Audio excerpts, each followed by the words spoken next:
നമ്മൾ ഇന്ന് പുതിയൊരു മൊഡ്യൂൾ സ്റ്റാർട്ട് ചെയ്യാണ്. അതായത് 4th മൊഡ്യൂളിൽ MS Access 2013 നമുക്ക് സ്റ്റാർട്ട് ചെയ്യേണ്ടത്. സോ എൻ്റെ കയ്യിൽ ഇപ്പം MS Access 2013 ആണുള്ളത്, MS Access 2016 ആണുള്ളത്. അതിൻ്റെ അകത്ത് ടേബിൾ ക്രിയേറ്റ് ചെയ്യുന്നതൊക്കെ സെയിം ആണ്. ഞാൻ വേറെ യൂട്യൂബിൽ നോക്കിയപ്പം ടേബിൾ ക്രിയേറ്റ് ചെയ്യുന്നത് രണ്ടിലും സെയിം ആണ്. സോ നമുക്ക് എന്തിനാണ് MS Access യൂസ് ചെയ്യുന്നത് വെച്ചാൽ നമുക്ക് ടേബിൾ ക്രിയേറ്റ് ചെയ്യാൻ വേണ്ടിയിട്ട്, അതുപോലെ ഡാറ്റാബേസ് സ്റ്റോർ ചെയ്യാൻ വേണ്ടിയിട്ട്. നമുക്കറിയാം എന്താണ് ഡാറ്റാബേസ്, എന്തിനാണ് ഡാറ്റാബേസ് യൂസ് ചെയ്യുന്നതൊക്കെ നമ്മൾ പഠിച്ചിട്ടുണ്ട്.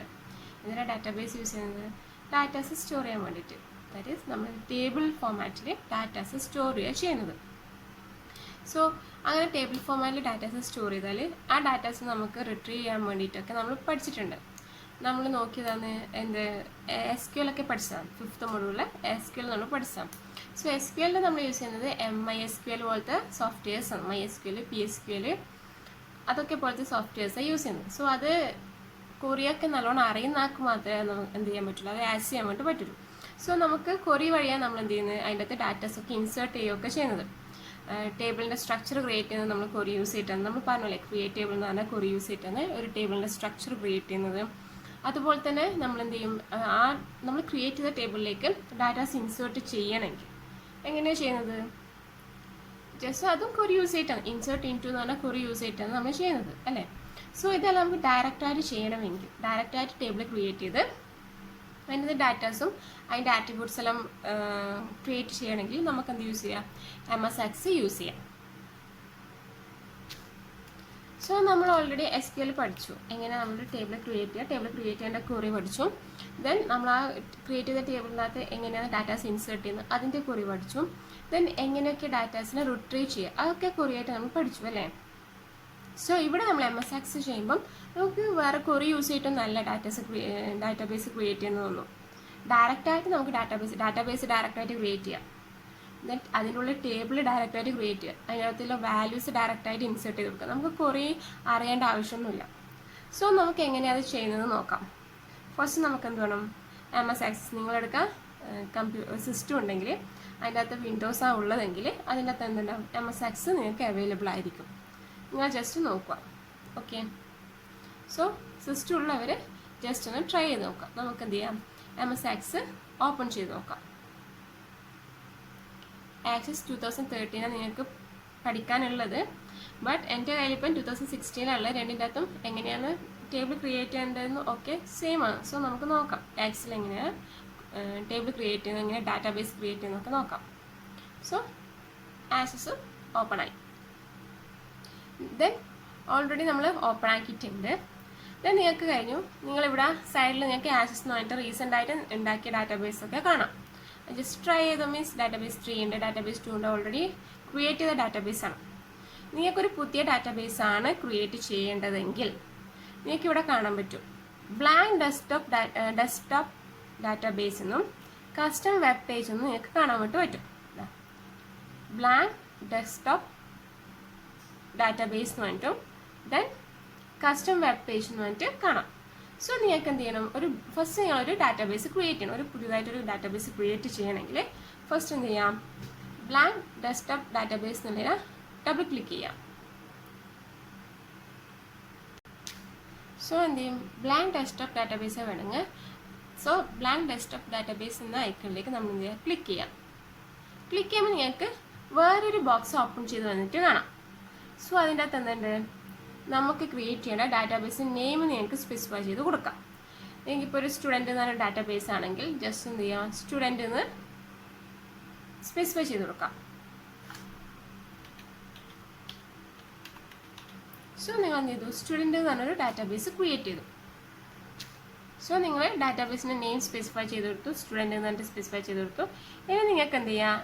ഇവിടെ ഒരു ഐക്കൺ കണ്ടോ? അവിടെ ക്ലിക്ക് ചെയ്ത് നിങ്ങൾക്ക് എവിടെയാണോ, ഏത് ലൊക്കേഷനാണോ നിങ്ങൾക്ക് ഡാറ്റാബേസ് സ്റ്റോർ ചെയ്യേണ്ടതെന്ന് കാണും. ഇത് ഓൾറെഡി സ്റ്റോർഡ് ആയിട്ടുള്ള ഡാറ്റാബേസ് ആണ്. അതായത് നമ്മൾ മൈ കമ്പ്യൂട്ടറിലാണ് ആ ഡാറ്റാബേസ് സ്റ്റോർ ചെയ്തിട്ടുള്ളത്, ഓക്കെ? സോ നിങ്ങൾക്ക് വേണമെങ്കിൽ നിങ്ങൾ ഏത് ലൊക്കേഷനാണ് ഇവിടെ വെച്ചാൽ ആ ലൊക്കേഷൻ നിങ്ങൾക്ക് ഇവിടുന്ന് സെലക്ട് ചെയ്യാം. നിങ്ങളുടെ സിസ്റ്റത്തിൽ ഏത് ലൊക്കേഷനിൽ നിങ്ങൾക്ക് ആ ഡാറ്റാബേസ് ക്രിയേറ്റ് ചെയ്യേണ്ടത്. ദെൻ അത് ഓക്കെ, ദെൻ എന്ത് ചെയ്യുക? ഓക്കെ ക്ലിക്ക് ചെയ്യാം. സോ ഇനി അടുത്തേക്ക് പോവാം. ക്രിയേറ്റ് എന്നിട്ട് കൊടുക്കുക. ക്രിയേറ്റ് എന്ന് ക്ലിക്ക് ചെയ്താൽ സ്റ്റുഡൻറ്റ് എന്ന് പറഞ്ഞൊരു ഡാറ്റാബേസ് ഇവിടെ ക്രിയേറ്റ് ചെയ്തിട്ടുണ്ടാവും. Just click create. ഓക്കെ, ഇവിടെ എന്തുണ്ട്, ഒരു ഡാറ്റാബേസ് അവിടെ ക്രിയേറ്റ് ചെയ്ത് വെച്ചിട്ടുണ്ട് സ്റ്റുഡൻറ്റ് എന്ന് പറഞ്ഞിട്ടുള്ള. സോ ഇനി നമ്മൾ എന്ത് ചെയ്യണം, നിങ്ങൾക്ക് ഇനി ഒരു ടേബിൾ ക്രിയേറ്റ് ചെയ്യണത് എങ്ങനെയാണെന്ന് നമുക്ക് നോക്കാം. ഇങ്ങനെയാണ് ഒരു ഡാറ്റാബേസ് നമ്മൾ ക്രിയേറ്റ് ചെയ്തിട്ട് ഒരു ഡാറ്റാബേസ് ക്രിയേറ്റ് ചെയ്യാം. ഇനി നമ്മൾ സ്റ്റുഡൻറ്റ് എന്ന് പറഞ്ഞൊരു ഡാറ്റാബേസ് ഇവിടെ ക്രിയേറ്റ് ചെയ്ത് വെച്ചിട്ടുണ്ട്. ദെൻ സ്റ്റുഡൻറ്റ് എന്ന് പറഞ്ഞ ഡാറ്റാബേസിന് നിങ്ങൾക്ക് എത്ര ടേബിൾസ് വേണം, നിങ്ങൾക്ക് അതിൻ്റെ ഉള്ളിൽ ഒരു ഡാറ്റാബേസിനുള്ളിൽ നമുക്ക് ടേബിൾ ക്രിയേറ്റ് ചെയ്യണം. ദെൻ ഇനി നമുക്ക് എവിടെയാണ് നോക്കേണ്ടത്, എങ്ങനെയാണ് ഒരു ടേബിൾ ക്രിയേറ്റ് ചെയ്യാനാണ് നോക്കേണ്ടത്. ഓക്കെ, നമ്മളിപ്പം ഒരു ഡാറ്റാബേസ് സ്റ്റുഡൻറ്റ് എന്നൊരു ഡാറ്റാബേസ് ക്രിയേറ്റ് ചെയ്തു. ജസ്റ്റ് ഇവിടെ നോക്കിയാൽ അല്ലേ, സ്റ്റുഡൻറ്റ് എന്നൊരു ഡാറ്റാബേസ് ക്രിയേറ്റ് ചെയ്തു. അതിൻ്റെ പാത്തുള്ളത് എവിടെയാണ് സ്റ്റുഡൻറ്റ് എന്ന ഡാറ്റാബേസ് ക്രിയേറ്റ് ചെയ്തിട്ടില്ല. യൂസറിൽ തോഷിബ എന്ന് പറഞ്ഞ മിസ്സിൻ്റെ സിസ്റ്റത്തിൽ ഡോക്യുമെൻറ്റ്സിൽ സ്റ്റുഡൻറ്റ് എന്ന് പറഞ്ഞൊരു ഡാറ്റാബേസ് ക്രിയേറ്റ് ചെയ്ത് വെച്ചിട്ടുണ്ട്. ദെൻ നമ്മളൊരു ഡാറ്റാബേസ് ക്രിയേറ്റ് ചെയ്താൽ മാത്രം പോരാ, അവിടെ എന്ത് വേണം, ഒരു ടേബിൾ ക്രിയേറ്റ് ചെയ്യണം അല്ലേ. സോ നമ്മൾ ഡാറ്റാബേസ് ക്രിയേറ്റ് ചെയ്യണം. ദെൻ ആ ഡാറ്റാബേസിൻ്റെ ഉള്ളിൽ ഒരു ടേബിൾ ക്രിയേറ്റ് ചെയ്യണം. സോ ടേബിൾ ക്രിയേറ്റ് ചെയ്യാൻ വേണ്ടിയിട്ട് ഫസ്റ്റ് നമ്മൾ എന്ത് ചെയ്യണം, ക്രിയേറ്റ് എന്ന് പറഞ്ഞൊരു ഐക്കൺ കണ്ടോ ഇവിടെ, ക്രിയേറ്റ് ക്ലിക്ക് ചെയ്യുക. ദെൻ ക്രിയേറ്റിൽ ടേബിൾ ഡിസൈൻ കണ്ടോ, ടേബിൾ ഡിസൈൻ ക്ലിക്ക് ചെയ്യുക. സോ നമുക്ക് എന്ത് കിട്ടി, ടേബിൾ ഡിസൈൻ ക്ലിക്ക് ചെയ്യുമ്പോൾ നമുക്ക് ഫീൽഡ് നെയിമും ഡാറ്റ ടൈപ്പും, ദെൻ ഓക്കെ ഫീൽഡ് നെയിമും ഡാറ്റ ടൈപ്പും ഡിസ്ക്രിപ്ഷൻ നമുക്ക് ഓപ്ഷനിൽ ഡിസ്ക്രിപ്ഷൻ എന്ന് പറഞ്ഞാൽ നിങ്ങൾ ക്രിയേറ്റ് ചെയ്യുന്ന ഫീൽഡിൻ്റെ ഡിസ്ക്രിപ്ഷൻ. നമുക്കറിയാം ഒരു ഡാറ്റാബേസ് നമ്മൾ ഡാറ്റാബേസ് ക്രിയേറ്റ് ചെയ്ത് അതിൻ്റെ അകത്ത് ഒരു ഡാറ്റ നമ്മൾ ക്രിയേറ്റ് ചെയ്യുവാണെങ്കിൽ എന്ത് വേണം, അതിൻ്റെ അകത്ത് ഫസ്റ്റ് ആട്രിബ്യൂട്ട്സിൻ്റെ അല്ലെ ഒരു കോളത്തിന് നെയിമുണ്ട് അല്ലേ. കോളത്തിൽ നമ്മൾ ഫീൽഡ് എന്ന് പറയും, നമ്മൾ പറഞ്ഞിട്ടുണ്ട് അല്ലേ. ഒരു സ്റ്റുഡൻ്റ് ആണെങ്കിൽ അതിനകത്ത് എന്തൊക്കെ ഫീൽഡ് ഉണ്ട്, ഫീൽഡ് എന്ന് പറയുന്നത് ഏതൊക്കെയാണ്, സ്റ്റുഡൻറ്റിൻ്റെ name, then roll number, then record means what it is, name, roll number, address, അവരുടെ ഫുൾ ഡീറ്റെയിൽസ്, അതിന് നമ്മൾ ഫീൽഡ് എന്ന് പറയുന്നത് അല്ലേ. ദെൻ ഏത് ടൈപ്പ് ഓഫ് ഡാറ്റ ആണെന്നുള്ളത് നമ്മൾ പറഞ്ഞു, നെയിം ആണെന്നുണ്ടെങ്കിൽ ടെക്സ്റ്റ് ഡാറ്റ ആയിരിക്കും, വേറെ റോൾ നമ്പർ ചിലപ്പോൾ ഇൻറ്റീജേഴ്സ് ആയിരിക്കും, അല്ലെങ്കിൽ ടെക്സ്റ്റ് തന്നെ ഉണ്ടാവും. സോ അതുപോലെ തന്നെ ഓരോന്നിൻ്റെയും നമ്മൾ ക്രിയേറ്റ് ചെയ്യുന്ന ഓരോ ഫീൽഡിൻ്റെയും ഡാറ്റ ടൈപ്പ് ചെയ്താണെന്നുള്ളത്. എന്താ ഡാറ്റ ടൈപ്പ് എന്നുള്ളത് എല്ലാവർക്കും അറിയാമല്ലേ. മീൻസ് ഇപ്പം നമ്പർ ആണെങ്കിൽ ഇപ്പോൾ ഒരാളെ മാർക്സ് ആണെങ്കിൽ അത് നമ്പറിലായിരിക്കും ഉണ്ടാവും, അതൊരിക്കലും ക്യാരക്ടറിൽ അല്ല ടെക്സ്റ്റിലും ആയിരിക്കില്ല. സോ അതാണ് ഒരു ടേബിളിൻ്റെ ഫീൽഡ് നെയിം. നമ്മളൊരു ടേബിൾ ക്രിയേറ്റ് ചെയ്യാൻ നോക്കാം. ഓക്കെ, ദെൻ ഡാറ്റ ടൈപ്പ്, അതിൻ്റെ ഡിസ്ക്രിപ്ഷൻ ഓപ്ഷനാണ്, വേണമെങ്കിൽ കൊടുക്കാം. സോ നമ്മൾ എന്ത് ചെയ്യുന്നുണ്ട്, ഒരു സ്റ്റുഡൻറ്റ് എന്ന് പറഞ്ഞൊരു table data type data base എന്ന് പറഞ്ഞത് സ്റ്റുഡൻ്റ് ആണ്. സോ സ്റ്റുഡൻറ്റ് റിലേറ്റഡ് ആയിട്ടുള്ള ഒരു ടേബിളാണ് നമുക്ക് കൊടുക്കേണ്ടത്. ഓക്കെ,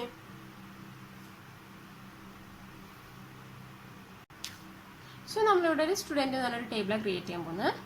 സോ ഒരു സ്റ്റുഡൻറ്റ് ടേബിളിൽ എന്തൊക്കെ ഫീൽഡ് നെയിമാണ് വേണ്ടത്, ഫസ്റ്റ് സ്റ്റുഡൻറ്റ് ID വേണം അല്ലേ. ദെൻ നമുക്ക് എന്ത് വേണം, അതിൻ്റെ കറസ്പോണ്ടിങ് ആയിട്ട് ഡാറ്റ ടൈപ്സ്, എന്തൊക്കെ ഡാറ്റ ടൈപ്സ് അവൈലബിൾ ആയിട്ടുള്ളത് നോക്കാം. ഷോർട്ട് ടെക്സ്റ്റ് എന്ന് പറയുന്ന ഒരു type of data.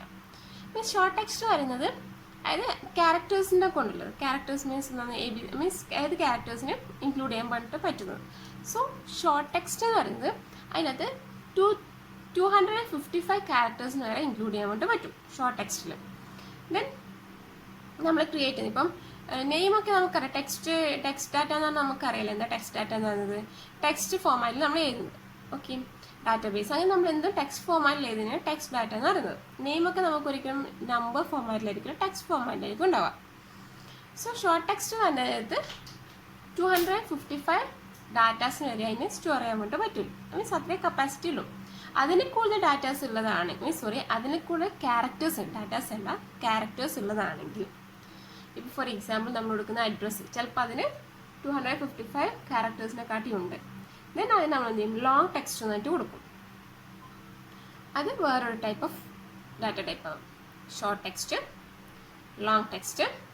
Text datas short ടെക്സ്റ്റും ലോങ് ടെക്സ്റ്റും. ഷോർട്ട് ടെക്സ്റ്റ് ആണെങ്കിൽ അതിനകത്ത് 255 ക്യാരക്ടേഴ്സ് അക്കോമഡേറ്റ് ചെയ്യാൻ വേണ്ടിയിട്ട് പറ്റുള്ളൂ. ലോങ് ടെക്സ്റ്റ് ആണെങ്കിലോ മോർ ദാൻ 255 ക്യാരക്ടേഴ്സിനെ അക്കോമഡേറ്റ് ചെയ്യാൻ വേണ്ടിയിട്ട് പറ്റും. ദെൻ നമ്പർ മീൻസ് സാധാരണ നമ്പേഴ്സ്. ഇപ്പം നമ്മൾ ഒരു മാർക്കൊക്കെ കൊടുക്കുകയാണെങ്കിൽ നമുക്ക് എന്ത് ചെയ്യണം, നമ്പേഴ്സായിട്ട് കൊടുക്കാൻ വേണ്ടി പറ്റില്ല അല്ലേ. മാർക്ക് എപ്പോഴും നമ്മൾ ഇൻഡിവിജ്വൽ നമ്പേഴ്സിലായിരിക്കും ഡിനോട്ട് ചെയ്യുന്നുണ്ടാവാം. നെക്സ്റ്റ് നമുക്ക് date or time.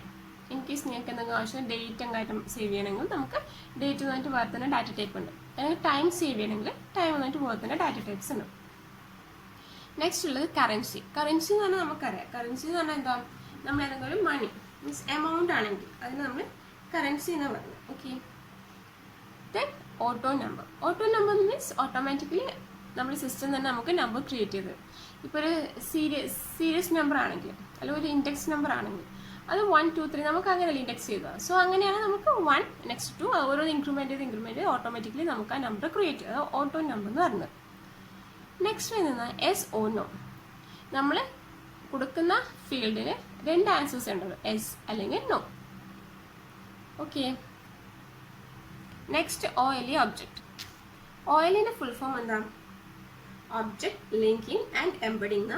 OLEൻ്റെ full form എന്താണ്? Object linking and embedding. OLE object കൊണ്ട് മീൻ ചെയ്യുന്നത്, അതായത് നമ്മൾ ഈ സിസ്റ്റത്തിലുള്ള വേർഡ് ഡോക്യുമെന്റ്സ്, അതുപോലെ പവർ പോയിന്റ് പ്രസന്റേഷൻ അല്ലെങ്കിൽ വേറെ ഏതെങ്കിലും ടൈപ്സ് ഓഫ് ഫയൽസ് നിങ്ങൾക്ക് വേണം ലിങ്ക് ചെയ്യുന്നത്, അങ്ങനത്തെ ഒരു ടൈപ്സ് ഓഫ് ഫയലാണ് എങ്കിൽ നമ്മൾ എന്ത് ചെയ്യുക, അതിന് OLE ഒബ്ജക്റ്റ് കൊടുക്കാം. ഓൾറെഡി നിങ്ങളുടെ സിസ്റ്റത്തിലുള്ള ഓൾറെഡി ക്രിയേറ്റ് ചെയ്തിരിക്കുന്ന ഏതെങ്കിലും ഒരു ഫയൽസ് ആണെങ്കിൽ സോ അതിന് നമ്മൾ OLE ഒബ്ജക്റ്റാണ് കൊടുക്കുക. നെക്സ്റ്റ് വരുന്നത് ഹൈപ്പർ ലിങ്ക്. ഹൈപ്പർ ലിങ്ക് എന്ന് പറഞ്ഞാൽ ഏതെങ്കിലും ഒരു വെബ് പേജിൻ്റെ ലിങ്ക് കൊടുക്കുന്നത്, അതാണ് നമ്മൾ ഹൈപ്പർ ലിങ്ക് എന്ന് പറയുന്നത്. ഓക്കെ. ഏതെങ്കിലും ഒരു വെബ് പേജിൻ്റെ ലിങ്ക് പാത്ത് നമ്മൾ കൊടുക്കുന്നുണ്ടെങ്കിൽ,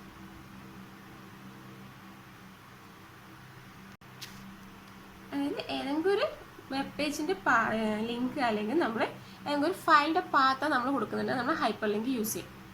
ദെൻ നെക്സ്റ്റ് വരുന്നത് അറ്റാച്ച്മെൻറ്റ് എന്ന് പറഞ്ഞു. അറ്റാച്ച്മെൻറ്റ് എന്ന് പറയുന്നത് എന്താണ്? മീൻസ് നമുക്കിപ്പം നമ്മൾ ഓൾറെഡി ഉള്ള സ്റ്റോർഡ് പിക്ചേഴ്സോ ഫോട്ടോഗ്രാഫ്സോ നമുക്ക് കൊടുക്കണമെങ്കിൽ നമ്മൾ എന്ത് ചെയ്യും? അറ്റാച്ച്മെൻറ്റ് യൂസ് ചെയ്യും. Okay. Then look wizard. Lookup wizard എന്ന് പറയുന്നത് നമ്മൾ ഓൾറെഡി സേവ്ഡ് ആയ ഏതെങ്കിലും വാല്യൂസ് നമുക്ക് കൊടുക്കണമെന്നില്ല.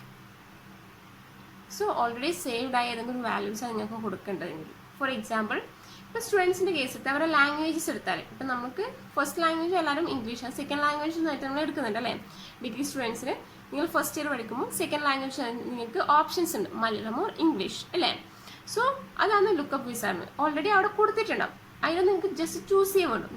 നിങ്ങൾക്കിപ്പോൾ സെക്കൻഡ് ലാംഗ്വേജിൻ്റെ ഒരു കേസ് നിങ്ങൾ ഏത് സെക്കൻഡ് ലാംഗ്വേജാണ് എടുത്തിരുന്നത് നിങ്ങൾക്ക് കൊടുക്കണം. സോ നിങ്ങൾ എന്ത് ചെയ്യും? ജസ്റ്റ് അതിനകത്ത് ക്ലിക്ക് ചെയ്യുമ്പോൾ 2 ഓപ്ഷൻസ് ഉണ്ടാവും, ഏതെങ്കിലും ഒരു ഓപ്ഷൻസ് നിങ്ങൾക്ക് എടുത്താൽ മതി അല്ലേ, ഹിന്ദി ഓർ മലയാളം. സോ അതിനാണ് നമ്മൾ എന്ത് ചെയ്യുന്നത്? ലുക്കപ്പ് വിസാർഡ് എന്നിട്ട് എഴുതുന്നത്. ഓക്കെ. സോ നമ്മൾ എന്ത് ചെയ്തു? ഒരു സ്റ്റുഡൻറ് ID എന്ന് പറഞ്ഞൊരു ഫീൽഡ് നെയിം ക്രിയേറ്റ് ചെയ്തു. ദെൻ അതിന് അതിൻ്റെ ഡാറ്റ ടൈപ്പ് ഷോർട്ട് ടെക്സ്റ്റ് എന്നിട്ട് കൊടുത്തു. Short type. സോ നമ്പേഴ്സ് എന്താ കൊടുക്കുക? ഷോർട്ട് ടെക്സ്റ്റ് എന്നിട്ട് കൊടുത്തു. ഓക്കെ. നെക്സ്റ്റ് നമ്മൾ എന്ത് ചെയ്തു? സ്റ്റുഡൻറ് നെയിം കൊടുക്കുന്നത്.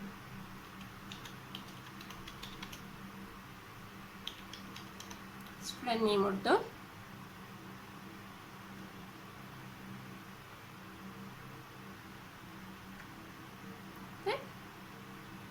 ഷോർട്ട് ടെക്സ്റ്റ് എന്നിട്ട് കൊടുത്തു. ദെൻ നമ്മൾ അഡ്രസ് കൊടുക്കണം.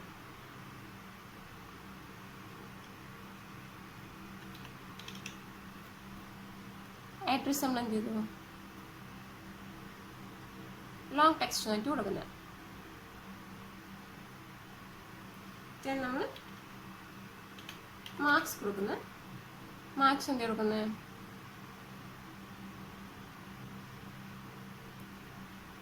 നമ്പർ എന്നിട്ട് കൊടുക്കണം. ഓക്കെ. അപ്പം നമുക്ക് 4 ഫീൽഡാണ്, നമ്മൾ 4 ഫീൽഡ് ഉണ്ടാക്കി അതിൻ്റെ ഡാറ്റ ടൈപ്സ് ചെയ്തതെന്ന് വെച്ചാൽ അത് സ്പെസിഫൈ ചെയ്ത് കൊടുത്തു. ദെൻ നമുക്ക് എന്ത് ചെയ്യണം? ഇനി നമുക്ക് ഇത് സേവ് ചെയ്യണം. എങ്ങനെ നമ്മൾ സേവ് ചെയ്യണം? ഓൾറെഡി നമ്മളെ ടേബിൾ എങ്ങനെ വേണമെന്നുള്ള ഡിസൈൻ ചെയ്ത് കഴിഞ്ഞു. ദെൻ ഇത് നമുക്ക് സേവ് ചെയ്യണം. നമുക്ക് നോക്കാം എങ്ങനെ സേവ് ചെയ്യണം. നമുക്ക് ജസ്റ്റ് ഇത് ക്ലോസ് ചെയ്യാൻ നോക്കിയാൽ, ജസ്റ്റ് ക്ലോസ് ചെയ്യുന്നുണ്ടെങ്കിൽ നിങ്ങൾക്ക് എന്തെങ്കിലും do you want to save changes the design of the table എന്ന് പറയും. സോ സേവ് ചേഞ്ചസ് വേണമെങ്കിൽ എസ് എന്ന് കൊടുക്കുക. ദെൻ എസ് എന്ന് കൊടുത്ത് നമ്മുടെ ടേബിളിൻ്റെ നെയിം സ്പെസിഫൈ ചെയ്ത് കൊടുക്കുക. സ്റ്റുഡൻറ്റ് തന്നെ കൊടുക്കാം അല്ലേ. സ്റ്റുഡൻറ്റ്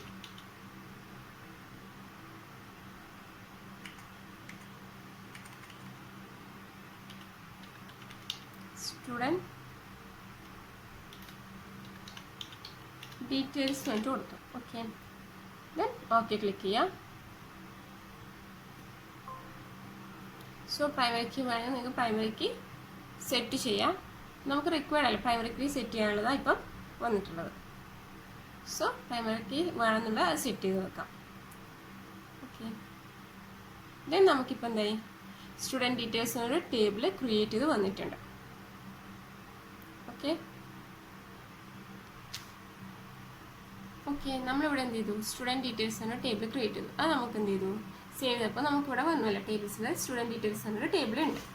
ദെൻ നമുക്കിനി എന്ത് ചെയ്യണം, നമ്മളിപ്പോൾ ഒരു ടേബിൾ എങ്ങനെ ക്രിയേറ്റ് ചെയ്യുന്നത് കണ്ടു. സോ SQL നമ്മൾ എന്താ ക്വറി വെച്ചിട്ട് ക്രിയേറ്റ് ചെയ്യും. ഇവിടെ നമുക്കെന്താ വലിയ പണിയൊന്നുമില്ല അല്ലേ. പെട്ടെന്ന് നമുക്ക് എന്ത് ചെയ്യാം, ടേബിൾ ഡിസൈൻ എടുത്തു. ടേബിൾ ഡിസൈൻ്റെ അടുത്തേക്ക് ടേബിളിൻ്റെ ഫീൽഡ് നെയിം കൊടുത്തു. ദെൻ അതിൻ്റെ അത് ഡാറ്റ ടൈപ്സ് കൊടുത്തു. ദെൻ ഡിസ്ക്രിപ്ഷൻ വേണമെങ്കിൽ കൊടുക്കാം. ദെൻ അത് ക്ലോസ് ചെയ്ത് നമ്മൾ സേവ് ചെയ്തു അല്ലേ. സേവ് ചെയ്തു, സ്റ്റുഡൻറ്റ് ഡീറ്റെയിൽസ് എന്നിട്ട് നെയിമിൽ സേവ് ചെയ്തു. സേവ് ചെയ്തപ്പോൾ നമുക്കിവിടെ ആസ് സബ്ജക്റ്റിൻ്റെ അത് സ്റ്റുഡൻറ്റ് ഡീറ്റെയിൽസ് വേണ്ടി വന്നു. ഇനി നമുക്ക് എന്ത് വേണം, ഇതിൻ്റെ അകത്തേക്ക് ഡാറ്റാസ് ഇൻസേർട്ട് ചെയ്യണം. ഇൻസേർട്ട് ചെയ്യാൻ നമ്മൾ എന്ത് വേണം, ഫസ്റ്റ് റൈറ്റ് ക്ലിക്ക് ചെയ്യാം. ദെൻ അതിൻ്റെ അകത്ത് ഓപ്പൺ കൊടുക്കുക. യെസ്, ഓപ്പൺ കണ്ട. സോ അതിൻ്റെ അകത്ത് നിങ്ങൾക്ക് എന്ത് ചെയ്യുക, നിങ്ങൾക്ക് വേണ്ട ഡീറ്റെയിൽസ് കൊടുക്കാൻ വേണ്ടി പറ്റും. സ്റ്റുഡൻറ്റ് ID കൊടുക്കാം, സ്റ്റുഡൻറ്റ് നെയിം കൊടുക്കുക, അഡ്രസ്സ്, മാർക്സ് ഒക്കെ നിങ്ങൾക്ക് എൻട്രി ചെയ്യാൻ വേണ്ടി പറ്റും. ഓക്കെ, സ്റ്റുഡൻറ്റ് ID കൊടുത്തു. Student name, address, marks,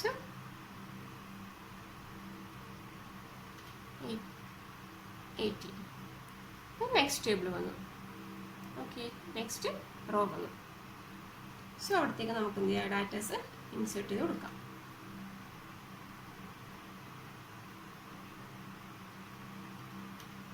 Sandra, address Kozhikode, mark 70, 10 003,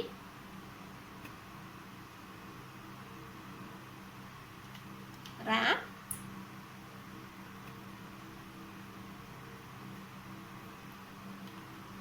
Kannur 78 marks കൊടുത്തു. Sorry, okay 78 marks. സോ നമുക്ക് എന്ത് ചെയ്തു, ഇപ്പം നമ്മുടെ ഡീറ്റെയിൽസ്, അതായത് നമുക്ക് വേണ്ട ഡീറ്റെയിൽസ് അവിടെ ഇൻസേർട്ട് ചെയ്തു. അതായത് ടേബിളിനകത്ത് ഡാറ്റാസ് ഇൻസേർട്ട് ചെയ്തു. സോ നമ്മൾ ഇപ്പോൾ എന്ത് ചെയ്തു, നമ്മൾ സാധാരണ SQL ക്രിയേറ്റ് ചെയ്യുന്ന പറഞ്ഞാൽ ഒരു ടേബിൾ ക്രിയേറ്റ് ചെയ്യില്ലേ.